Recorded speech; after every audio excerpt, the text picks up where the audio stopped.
Bienvenue dans les Mémoires du Mythe, un podcast audio dédié à l'horreur et au JDR. Ce format est produit par l'équipe de Globtopus et est permis grâce au tipeur. Installez-vous confortablement et si possible, mettez un casque. L'aventure démarre.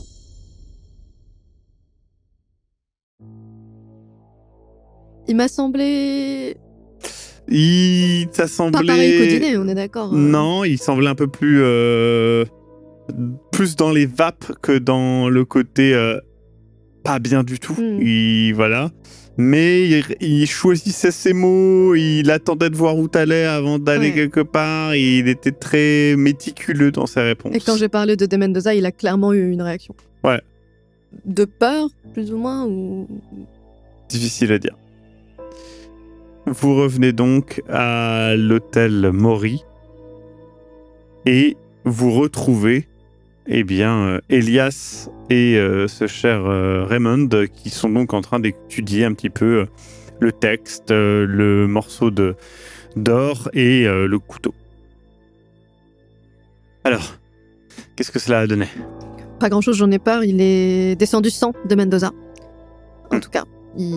Quand j'ai demandé à le voir, il a dit qu'il se reposait. Toujours dans le même état de... Non, mais je pense qu'il venait peut-être de prendre une dose, donc il était moins nerveux. Après, c'était très étrange comme conversation, je vais pas vous le cacher. Je suis pas fine psychologue, je vais être honnête, donc... mais quand j'ai mentionné le nom de Mendoza, il a clairement eu une réaction qui n'est pas celle d'un explorateur face à son assistant. Je pense qu'il y a une relation qui est étrange comme on l'a constaté. Il était très insistant sur le fait que oui, il faut absolument qu'on aille à cette pyramide. Il regardait un peu autour de lui et j'en ai pas tiré grand chose pour être honnête. Par contre, il avait, ça j'aurais pu vous le dire dès la première soirée, mais il avait par contre un tatouage sur la poitrine en forme de spirale. Oh non. Et ses veines étaient comme noircies, alors C'est peut-être dû à la drogue pour les veines. Oui, c'est ce que j'allais dire. Je pense que c'est pas lié au tatouage, mais par contre, oui. La même spirale que sur Trinidad ? Ah non, un tatouage. Oui, mais la spirale. Non, une spirale. Pas à la même taille, mais sur Trinidad, Raymond, c'était une déchirure. Est-ce que peut-être que...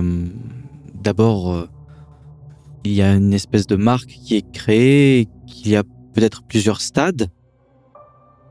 Trinidad avait un décolleté hier et nous n'avons pas vu de... Non. Peut-être que c'était dans le dos, on ne sait pas. Ce qu'elle avait, Trinidad, sur la poitrine, son cadavre, c'était comme une sorte de morsure de lamproie. C'était vraiment pas une spirale bien nette. Là, le tatouage de... grande, qui fait toute la poitrine, quoi. Il avait une spirale tatouée qui lui recouvrait la poitrine, ce qui, après... c'est plutôt... Peut-être un choix esthétique. Ça rejoint la théorie du culte. Voilà, peut-être aussi un culte. Oui, et je suis pas sûre qu'il soit manipulé par De Mendoza, honnêtement. Enfin, peut-être qu'en tant que gourou, etc., mais il a... Écoutez... Il m'a pas spécialement paru être sous la menace, après, je suis pas... Vous avez trouvé quelque chose, vous ? Je vois que vous regardez les documents. Rien de plus, mais on pense que c'est possible que cette bande soit issue de la pyramide. Ouais, c'est très probable. C'est très probable. Attendez. Au vu des marques de sur les côtés et de... Oui. J'y pense, mais vous m'avez... quand nous avons trouvé la bande, vous avez dit avoir trouvé... tu sais, il la regarde et il retrouve... Regardez, ici... Célia nous avait fait remarquer qu'il y avait de la chair brûlée brûlée dessus des restes. Alors maintenant, ils sont un peu partis, malheureusement, mais... Vous l'avez trouvé où, d'ailleurs ? C'était dans la boîte qui était à côté du cadavre de Trinidad Rizzo. D'accord. Vraiment. La boîte qui était à terre quand nous l'avons trouvée. Jackson l'a ouverte et c'est ce qu'il y avait à l'intérieur. Donc, Est-ce que c'est un objet qui est répertorié dans le musée ? Oui, enfin, je suppose. Pourquoi il aurait été déposé là avec tous les autres artefacts ? Ça n'a pas de sens. C'est vrai. Mais il fait 11 kilos. Mais peut-être comment il y aura des origines sur qui l'a rapporté au musée. Nous savons qui l'a rapporté. Gaspard Figaro. Pas au musée, mais c'est là où il a été trouvé. C'est l'objet dont parle le texte. Oui. Mais peut-être de déterminer l'origine de la personne qui a ramené cet objet au musée nous donnerait des réponses sur son origine. En tout cas, des... Ça va être très compliqué. Je suis la seule personne ici à parler espagnol et je ne suis pas le plus à même de faire sa recherche. Puis on n'a peut-être pas de temps à perdre. Ah oui, c'est ça. C'est un peu... Nous sommes dans une course. Enfin, il a déjà des camions réservés. Il part lundi matin. Comment on va y aller, nous, d'ailleurs? Écoutez, moi, la dernière fois que j'y suis allé en bateau à vapeur. Hein. Vous prenez un bateau à vapeur jusqu'à Molento et puis de là, un train jusqu'à Puno. C'est une journée et demie à peu près. C'est plus court qu'en camion, du coup? Ah oui, c'est sûr, et moins cher. Écoutez, je pense qu'il nous reste plus qu'à... aussi, quoi. Je pense qu'il nous reste plus qu'à préparer nos affaires et... Demain D'ailleurs, en matin. parlant d'affaires, vous avez... Qu'avez-vous trouvé? Vous avez trouvé vos armes? Ah oui, et ils montrent, ils ont pris Faites voir. des 38. Ok, Raymond, vous avez déjà tenu ça dans vos mains? Avant? Oui. Vous en êtes déjà servi? Non, pas sur quelqu'un en tout cas. Et oui, je me suis déjà servi, je sais à peu près comment ça fonctionne. Mais non, j'ai jamais pointé ça sur quelqu'un. Après, pour être honnête, j'en ai un aussi, mais je fais du tir sur cible. Hein. Je n'ai pas pour habitude de pointer mon arme sur des gens. C'est plutôt pour... au cas où, pour me défendre. Parce que j'imagine bien que c'est pas aussi simple qu'on le dit, où on met le bout vers la personne et on appuie. Non, mais justement, on prendra un petit peu de temps pour que je vous explique vraiment comment ça fonctionne si vous voulez, pour vous rassurer et vous habituer à le tenir en main. Et...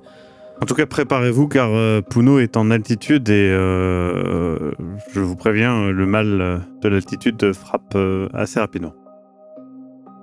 Eh bien écoutez, je vous dis à demain matin et nous prenons le premier bateau qui va à Molento. Oui.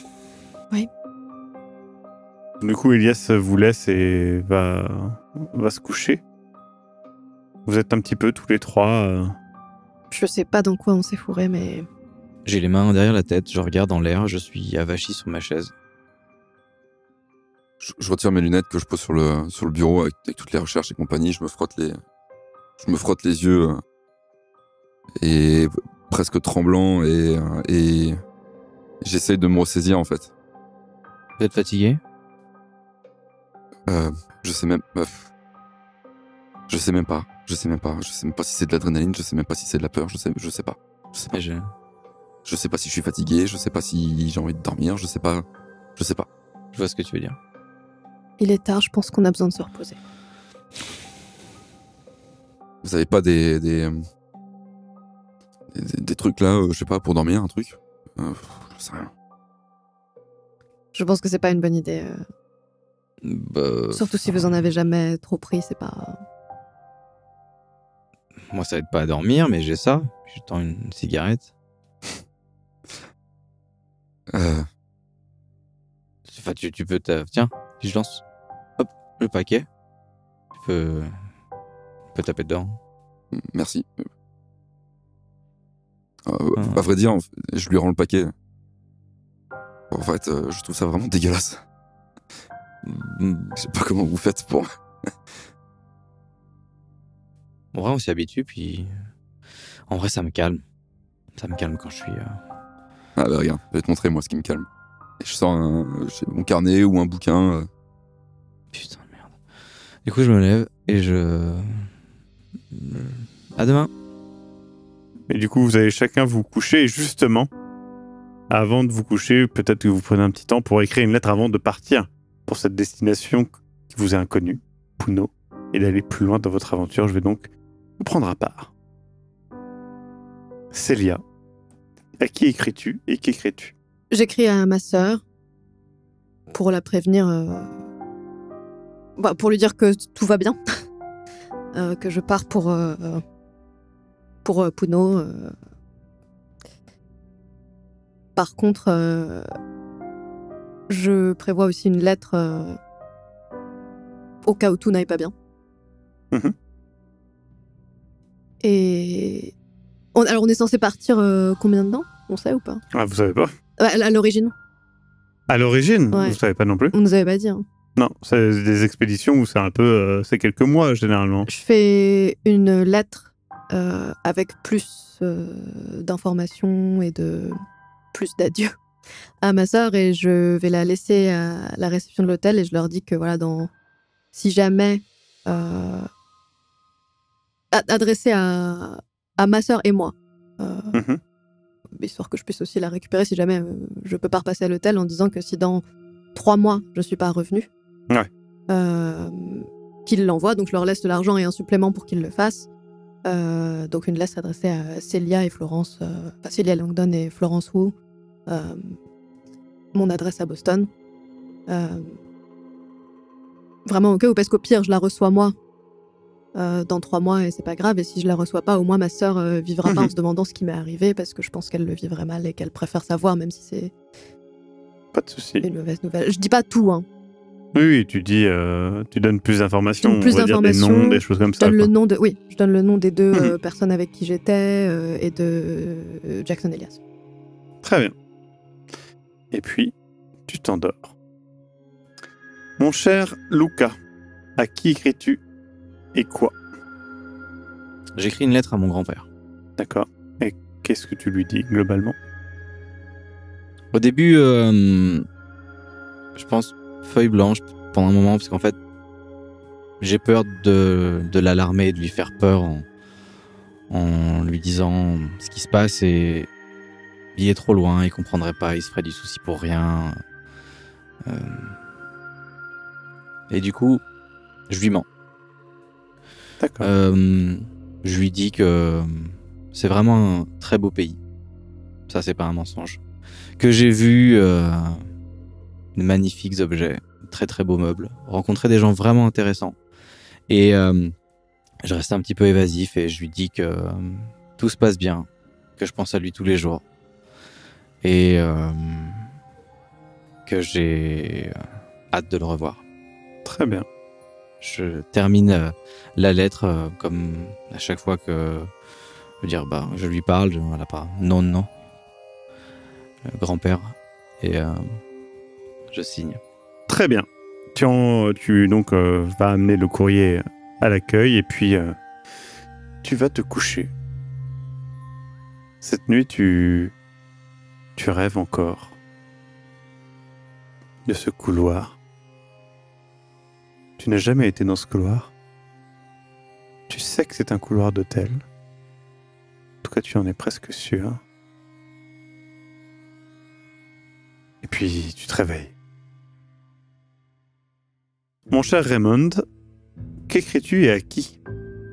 Alors, j'écris bien entendu une première lettre à mon frère qui dit que je suis bien arrivé, j'ai commencé déjà à découvrir de beaux objets, l'architecture, enfin je lui parle de l'architecture de Lima, de tout ça, et que ça y est, j'ai officiellement les 2 pieds dans l'aventure, bien profondément. Très bien. Et la deuxième lettre? Professeur Myers. D'accord. Et je lui dis que effectivement l'aventure c'est passionnant et qu'on y découvre de superbes architecture, objets et compagnie, mais que je m'attendais pas à que ce soit... Enfin, qu'il m'avait pas prévenu que c'était probablement aussi dangereux. D'accord. Pas plus de détails? Pas plus de détails pour le moment. Tu t'endors avec difficulté et tu te réveilles après avoir fait un cauchemar, revoyant le cadavre de Trinidad te parler. Tu n'arrives pas à retrouver le sommeil et le matin arrive. Vous descendez, prenez un petit déjeuner rapide, rejoignez ce cher Jackson Elias et puis vous prenez un bateau à vapeur. Il longe les côtes du Pérou jusqu'à Molendo. Sur place, vous avez à peine quelques minutes pour aller jusqu'à la gare et prendre un train jusqu'à Puno. Après une journée et demie de trajet, vous arrivez à 3800 mètres d'altitude. Immédiatement, vous ressentez les effets. Luca, tu as des maux de tête, une nausée. Vous, Célia et Raymond, vous ressentez le manque d'oxygène, l'air est plus fin, si j'ose dire. Mais vous arrivez à prendre sur vous et à mieux gérer. Jackson Elias voit ton changement d'attitude, Luca, et te dit ils ont des feuilles de coca ou des thés de coca qui peuvent vous aider avec ça. J'acquiesce de la tête et j'agite la main en mode ouais. Bah alors, t'as l'air essoufflé. Je ne le regarde pas, ne lève pas la tête et lui fais un doigt d'honneur.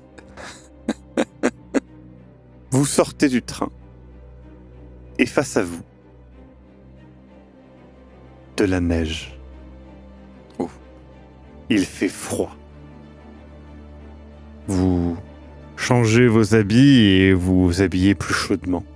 La ville de Puno est réputée comme étant la capitale folklorique du Pérou. Entourée de fermes, de champs, de quinoa, de pommes de terre, de maïs.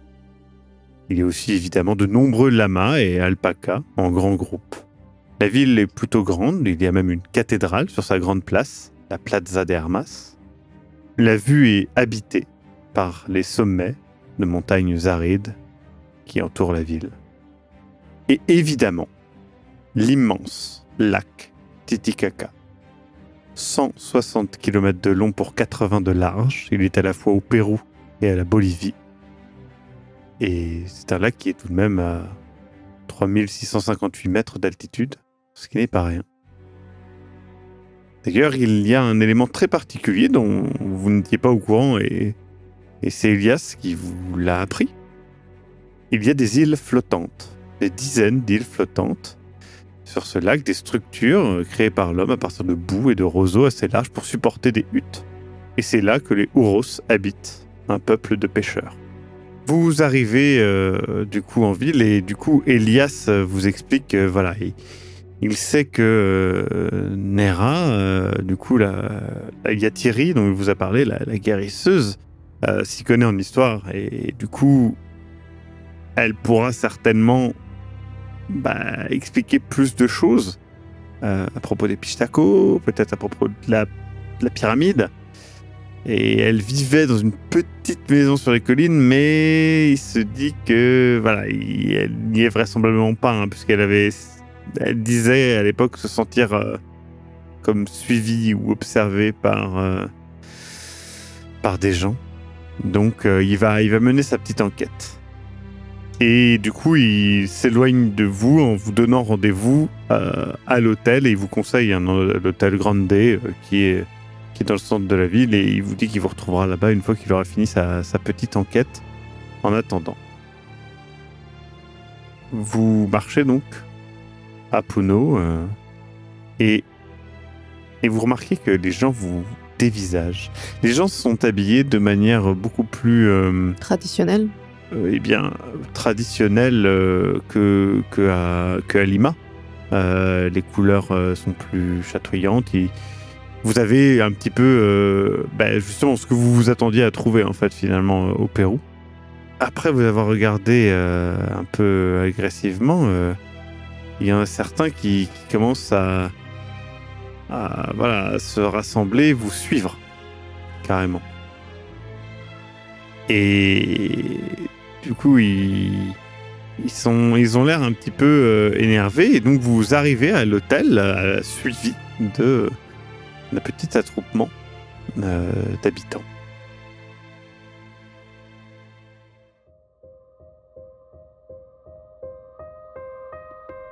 Vous venez d'écouter Les Mémoires du Mythe. Écoutez nos épisodes sur www.globipodcast.fr. Retrouvez la liste complète des épisodes en description. Le rythme de publication est d'un épisode chaque mardi et chaque samedi. Les joueurs et joueuses sont CC Trouille, Eric Da Silva et Sir Mascox. Je suis, moi, le maître du jeu, Maxime Robinet, et l'audio est monté par Ez. Les musiques utilisées viennent du site Epidemic Sound. Soutenez-nous et obtenez les épisodes un mois en avance sur tipeee.com/sombre-machination. À très bientôt.